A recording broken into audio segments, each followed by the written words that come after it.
Hey folks, it is Jordan with the Young Turks and TYT Politics. I am coming to you live on the day after the election. I'm at my brother's apartment. I have not slept yet, so the bags under my eyes will tell you I have not slept yet. My hair's a little disheveled.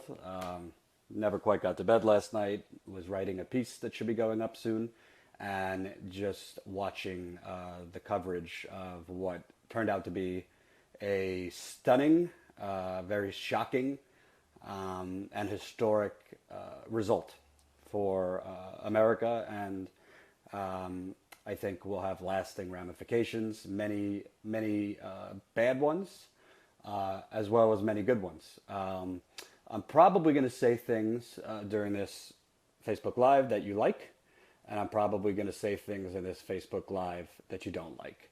So that's the way it should be. I'm not here to carry water. I'm not here to just tell you everything you want to hear. So, buckle up. This might be a long one. I have a lot of things I want to talk about and analyze.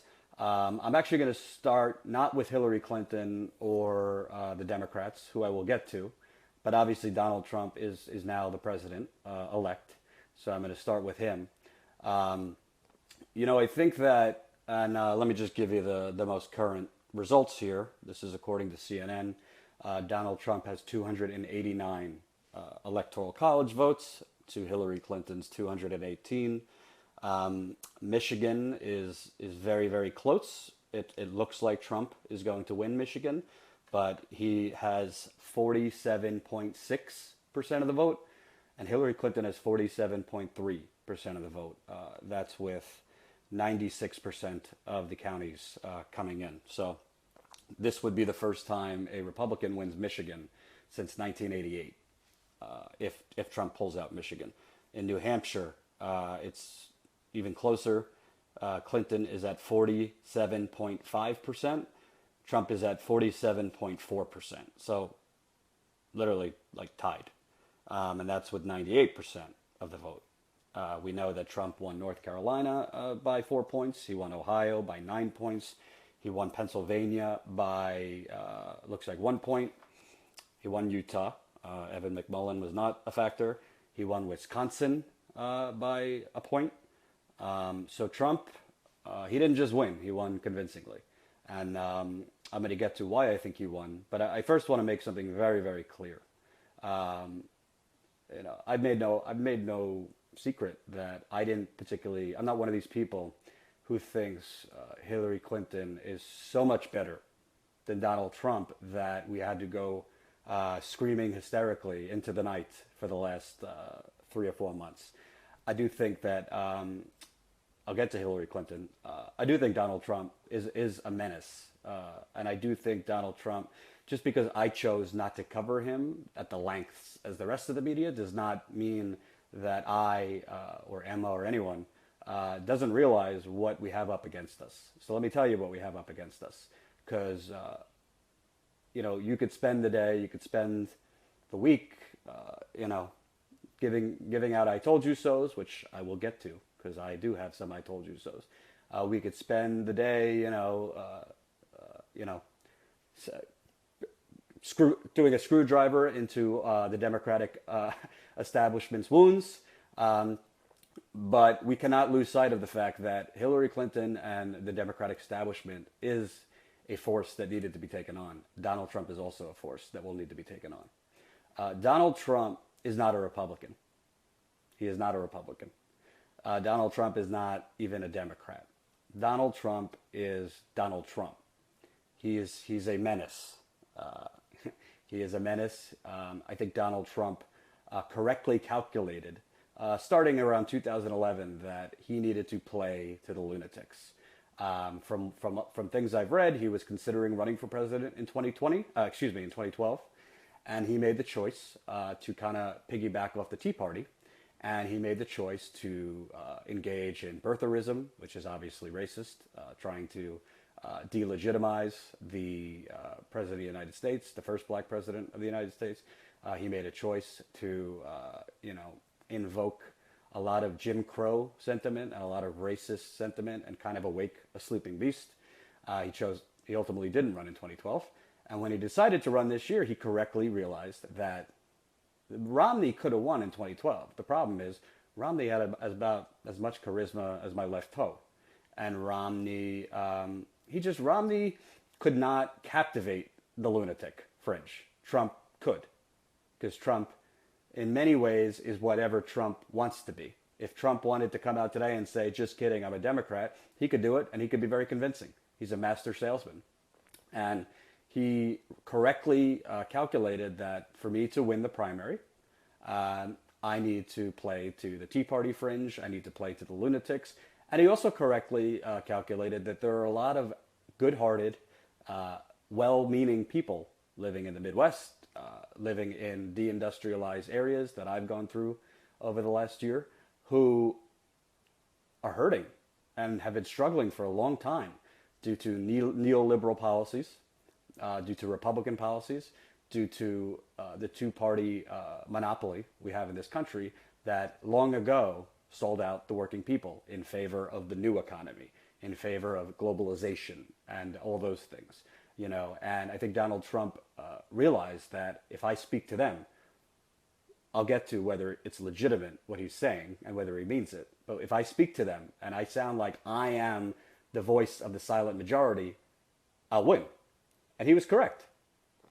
Now, in July, I said, when Hillary Clinton picked Tim Kaine and pretty much abandoned the progressive movement, kind of confirming what most of you already kind of felt, that Donald Trump could win this.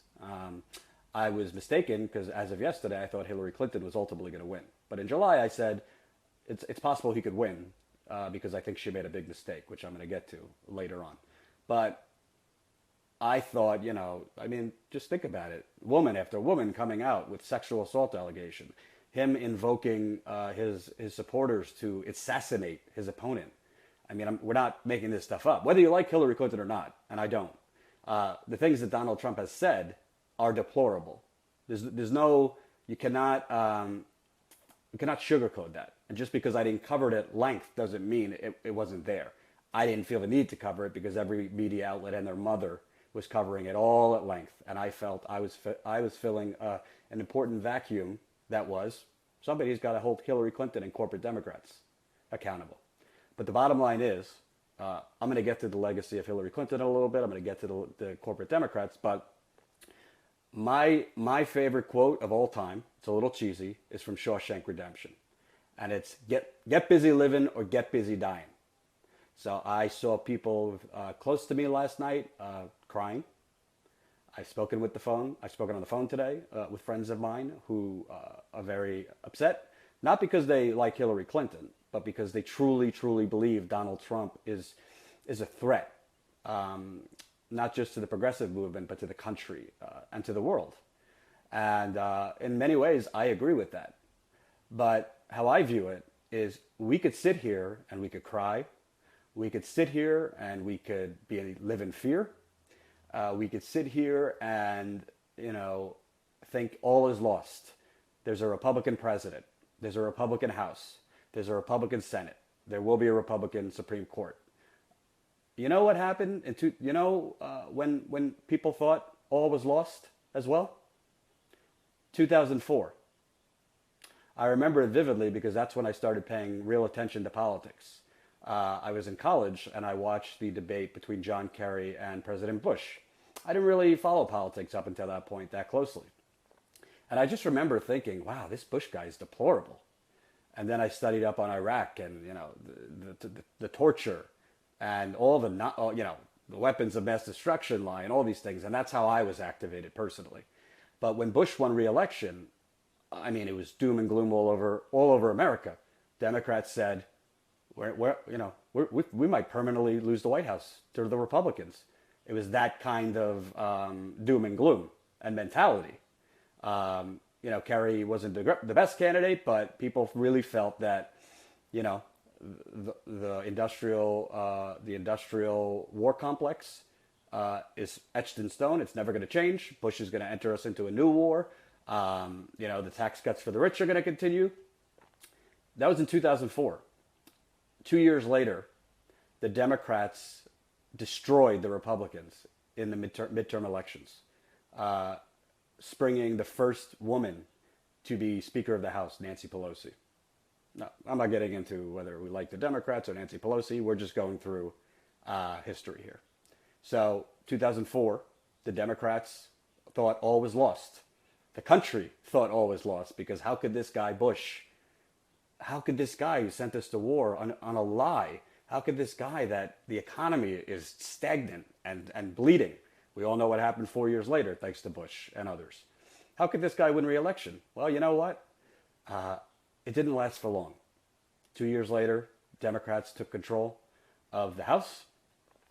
And 2 years after that, Barack Obama became the president. And Democrats took control of the House and the Senate.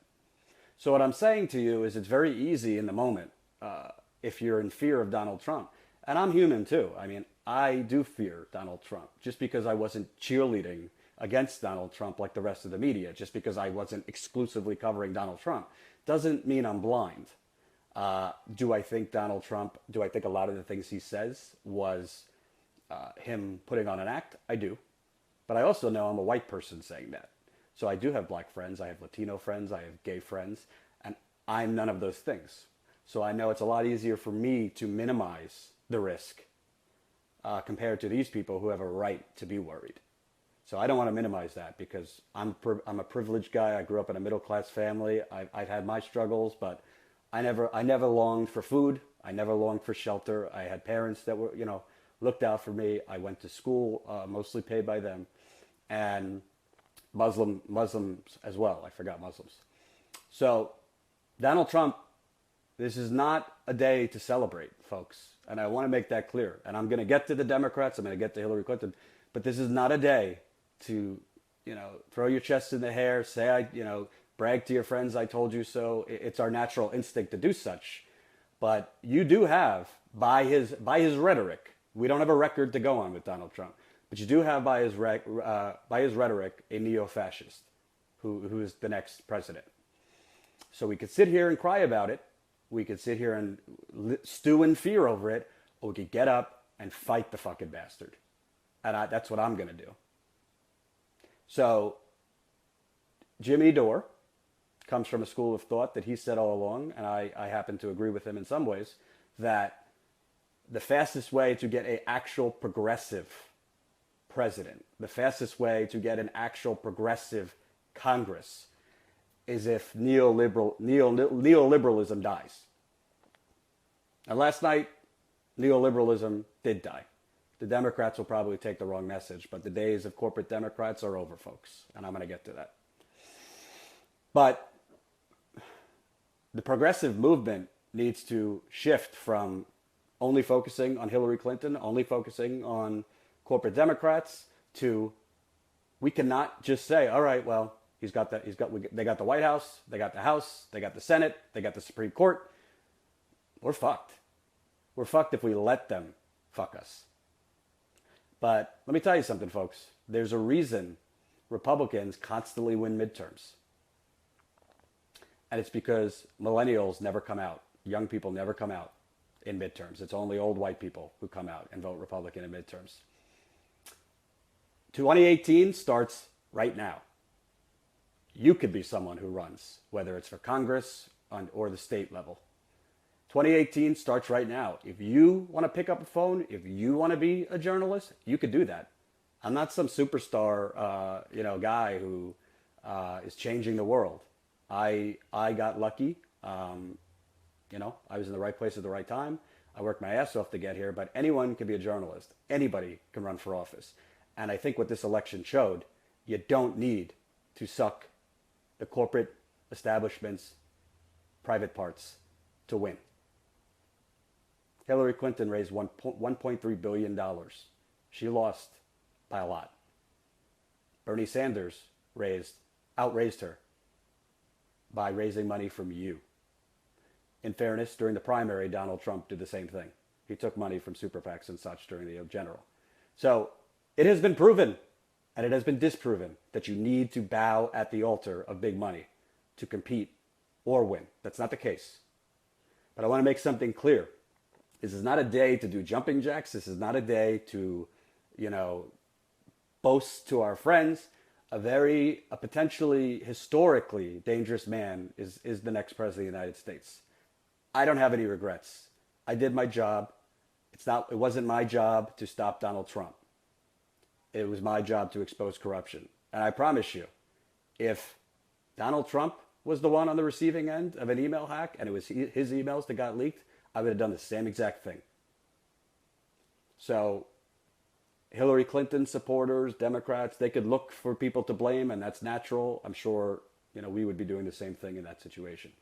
But the time now is to fight against Donald Trump. It's not to dance on the graves of the corporate Democrats and Hillary Clinton. Okay? You got to take this threat seriously.